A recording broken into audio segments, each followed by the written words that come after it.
setting up the presentation for someone that does not have insurance. I'll be giving you a list of steps that I want you to follow. Step number one, you need to qualify the customer. You need to qualify and investigate everything that's relevant about their previous insurance policy. Now, the more information you know, the better it is. Now, keep in mind that the information that you're going to be obtaining is going to help you understand what type of mentality they have. What are they looking for? Are they looking for a lower rate? Are they looking for better service? This information that you gather, you're going to use it to sell them a policy. So it's very important to understand all the details that are relevant within their previous policy. Now, just for the sake of the scenario, let's assume that they used to pay $70 a month. Step number two, you're going to offer a one-on-one introduction. Now, you're going to review the coverages. You're going to educate them on every single type of coverage and the benefits of choosing each category. And you're going to help them understand all of the options and benefits within the coverages. And you're going to determine what coverages are they looking for. Are they looking for basic liability, uninsured motorist, comp and collision, rental, towing, roadside? What are they looking for? What type of coverages are they looking for? Number three, you're going to offer the loss ratio introduction. Now, you're going to educate the client on how insurance companies evaluate their losses. Now, through the loss ratio, you're going to educate them that if companies don't balance their losses, they're eventually going to go bankrupt. You want to make sure that they understand that companies use the loss ratio to evaluate, and that's the reason why rates fluctuate. Overall, your whole goal of introducing the loss ratio is to eliminate the $70 a month that they were paying before. See, most likely the rates are going to be a lot higher. Most likely those $70 a month are not available anymore. But you're not going to tell the customer that the $70 are not available, or just simply that we don't have the $70, because they're going to tell you, in that case, let me go back to my agency, let me go back to the other company, or let me continue shopping around. So you're going to introduce the loss ratio to educate them, to teach them, to guide them, and for them to have at least a better perspective as far as how companies evaluate their rates and why the rates are never the same. Now, it's very important to eliminate the $70 a month. Number four, you're going to re-quote them with their previous company. So just imagine that they were paying $70 a month with Infinity. You're going to introduce the concept that their old company, which is Infinity, is no longer offering those $70 a month. Matter of fact, the rates based on today are $140. So you're going to introduce the fact that the rates are no longer the same, and that the company that they had before, the same company that offered the $70 a month, are no longer offering those $70 a month. Matter of fact, if they were to go back with their previous company, with their previous agency, they would be offered $140. So you're going to use the $140 to eliminate them seeking or shopping around or going back to their previous company.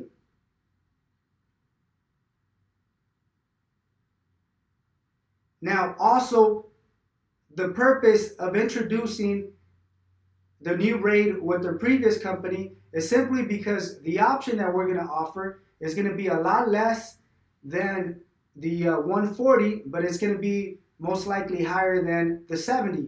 So you want to start introducing a little bit of value, and you're going to create savings by introducing the 140, which is a lot higher than what they were paying before.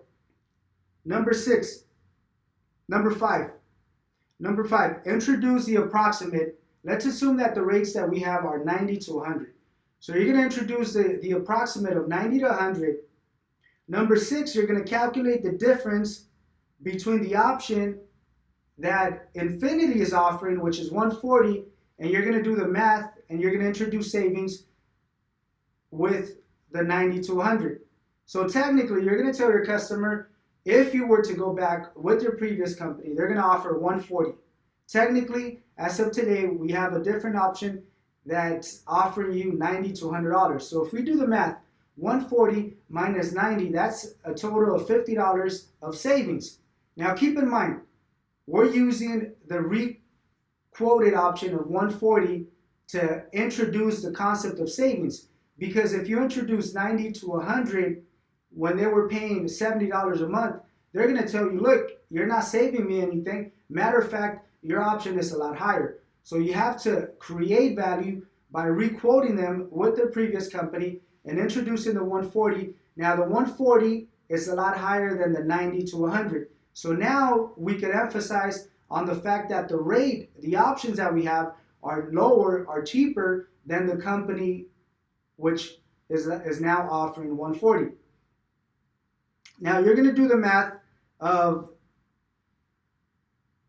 the savings, which is $50 a month. You're going to calculate that by 12, and you're going to let them know that at the end of the year, they're going to be saving a good $600.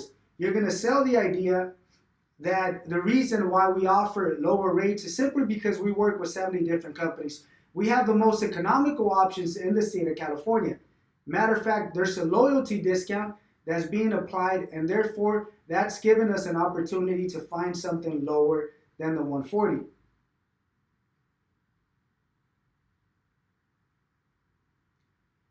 Number 7, you're going to introduce the justifying factors. You're going to educate the client on the 3 main factors, which are the type of drivers, the zip code, and also the vehicle or the coverages. And you're going to emphasize on the fact that based on those 3 factors, the 90 to 100 is the lowest option. Now, within the justifying factors, you're going to use the information that's relevant to their situation. You're going to tailor the information so it can make sense to your client. Number 8, offer the exact monthly payment. So in this case, let's assume that the exact monthly payment is $105.